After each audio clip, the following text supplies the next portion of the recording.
Hi everyone, TSW here. I hope this video finds you well. You asked for it on the live streams and in the comments of the videos. Warrior versus Druid, which one is best? I will do a very unscientific video here showing you the differences between Warrior and Druid. Here's the gear, and we're going to be doing a Karazhan on both characters. If you are new to the channel, please feel free to like and subscribe, and link in the description for the Twitch stream. Okay, so Warrior versus Druid. These were recorded weeks apart, so some things in Kara have changed. Straight away, you can see there's no ring underneath Midnight, there's no red circle, but there is on the Druid.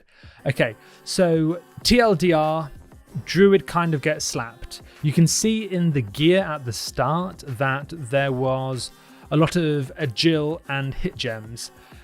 Because it was so easy on the Warrior and I was taking so little damage on the Warrior, when I decided to play Druid, I just went full force and went for big threat, agility and hit gems. And yeah, that maybe wasn't the play, but I was just having fun on the beta. What's most important though is the damage taken. So the scrolling combat text that you see, it appears, where the character and the target frame is, and then just it scrolls down. That red text is the important bit because that's physical damage taken. And then if you see any purple text, that is magic damage taken.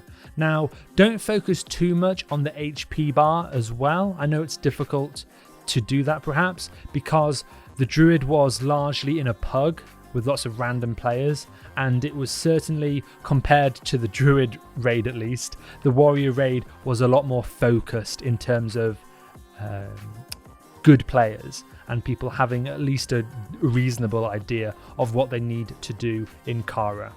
So we had fewer healer deaths, for example, and we didn't have I can't remember if it was I think it was a Korean healer who maybe had some communication problems during this dungeon. But fear not, we'll decipher what information we can from this. But yeah, the TLDR is Warrior is pretty good. Again, we have about equal HP because I'm not gemming for stamina on the Druid, but even if I did have extra HP on the Druid, it's not going to mean that I'm taking a significant amount less damage, whereas on the Warrior, I'm taking maybe 20% less damage. I am using an Iron Shield potion for virtually the entire raid on my Warrior, because on the beta you could buy them from vendor, and just to make the run smoother, I just had a passive 2.5k extra armor. So here we are on a noteworthy pack. These mobs, the stewards, stun you at 50% as well as enrage themselves. So this is when your healers need to be pre-casting big heals, and the Warrior goes through it no problem whatsoever. So now we're going to swap to the Druid perspective, and it's again Ghostly Steward, same pack. We're going to get stunned when the mob is 50% HP, as well as the mob itself enraging. These are taunt immune mobs, just so you know. So the stun goes out, I take damage, and we both survive really easily. This is something that on private servers you used to be able to get slapped by these mobs. The combo of the stun and the enrage. So Morose is a tricky fight to get useful information from because it's a bit all over the place. No two Morose kills are going to be the same. You've got ads running all over the place. I wasn't really doing much of Morose's tanking towards the end on the Druid. I started on Morose, but I didn't really end up on Morose, whereas on the Druid, on the Warrior rather, I'm much more in control of Morose. So in terms of damage taken by Morose, there's not much where I'm taking it on the Druid. I'm tanking Morose a lot more on the Warrior for comparison. But this is a better comparison. We can see the purple text, so that's the consecration damage, that's the magic damage, and I'm taking every single tick of consecrate less damage on the Warrior than the Druid. That's because of defensive stance. Now defensive stance reduces all damage taken from all sources on the Warrior by 10%. So that's really nice, something that the Druid does not have. And that's one of the reasons why the Druid relies on having a large health pool, is because they're just going to take all the magic damage one for one. And you can also see the red text, that's obviously the physical damage.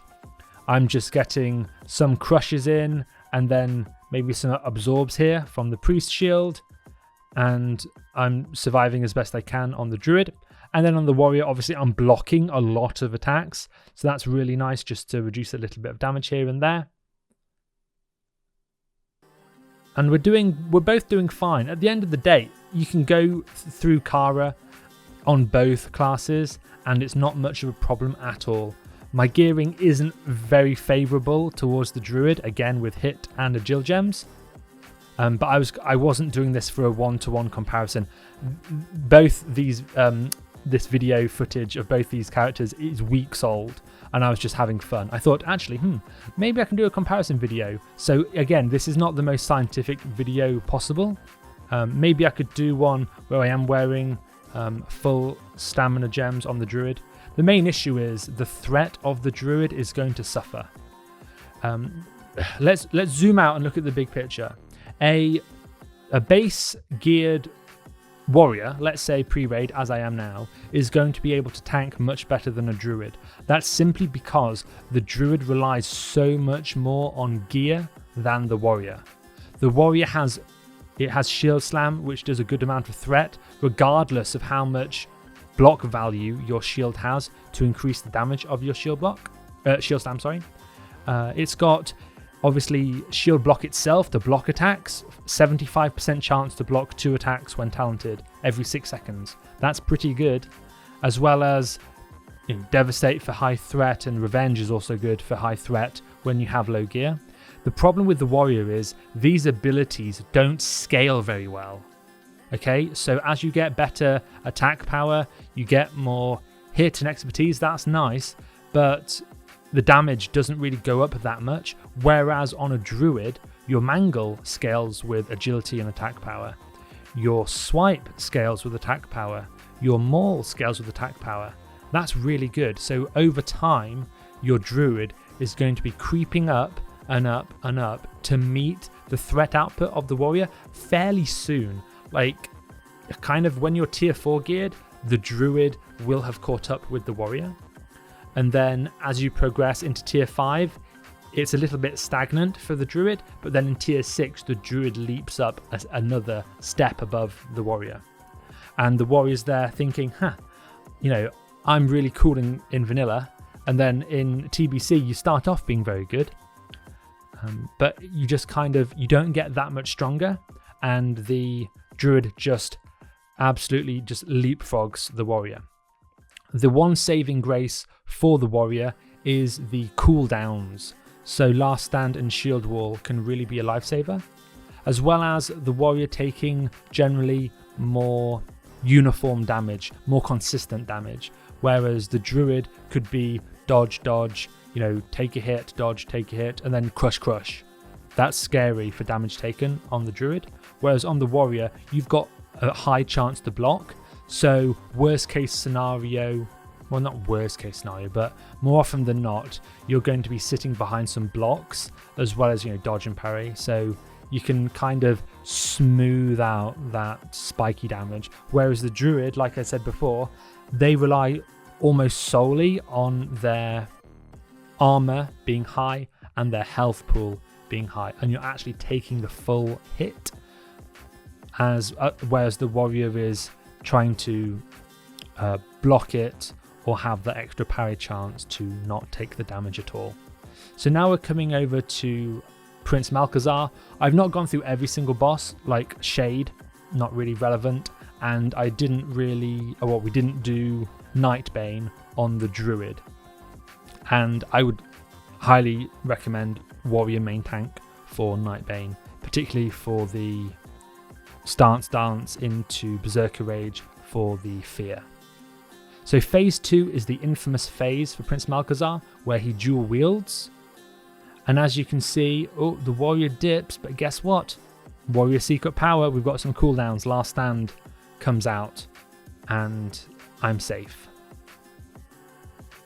And again on the Druid, we're doing okay. Druids have a nice amount of dodge, although in this gear it's probably not that great. But as you gear up, your dodge will become more reliable. And then this phase ends at 30%. Oh, the warrior is actually taking some pretty spiky damage versus the druid. Again, I don't know if this is just RNG. Oh no, the druid is taking damage now. Ugh, scary days for the druid there. Well, it's scary for both of them at this item level, I suppose. I'm glad we're getting some spikes on the druid as well, because that's what I would expect. And that about wraps it up, guys. Thanks for watching. This video idea was suggested on stream and in the YouTube comments. So if there's anything else you would like to see, I definitely want to have a go at this for threat. So let me know if you'd like to see that, as well as I will be playing Druid and Warrior, hopefully, in TBC Classic. So I would like to revisit this on live, maybe once I've got some gear, as well as hopefully PTR for tier 5, and do maybe a more in-depth and actually go into it on both characters with a mindset of making this video. This video was an afterthought of clearing Kara on both Druid and Warrior.